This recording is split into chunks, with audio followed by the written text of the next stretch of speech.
તમારે બેટા જીઈસી ભુજમાં એડમિશન લેવું છે, ગવર્મેન્ટ એન્જિનિયરિંગ કોલેજ ભુજ. તેમાં તમે બે રીતે એડમિશન લઈ શકો છો, ગુજકેટ પ્લસ બોર્ડના બેઝ ઉપર અને જેડબલઈ મેન્સના બેઝ ઉપર. ગુજકેટ પ્લસ બોર્ડમાં 95% સીટ્સ અવેલેબલ છે અને જેડબલઈના બેઝ પર 5% સીટ્સ અવેલેબલ છે. તો તમારે જેડબલઈ મેન્સમાં કયો રેન્ક હોવો જોઈએ તો તમને જીઈસી ભુજની અંદર આ બધી બ્રાન્ચ મળી શકે.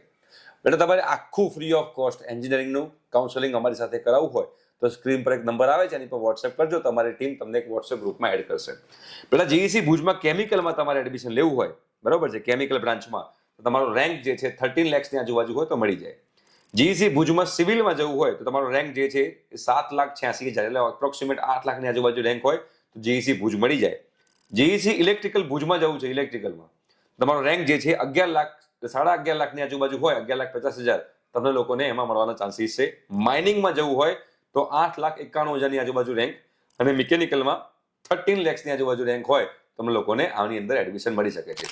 અગેન બેટા જીઈસી ભુજમાં તમારે એડમિશન લેવું હોય, જેડબલઈ મેન્સ થ્રુ લેવું હોય કે ગુજકેટ પ્લસ બોર્ડના બેઝ પર લેવું હોય, તમારે એક જ ફોર્મ ભરવાનું, એસીપીસી, જેની બધી જ ઇન્ફોર્મેશન તમને લોકોને જાગૃત આવાજ યુટ્યુબ ચેનલ પર મળી જશે. Thank you so much.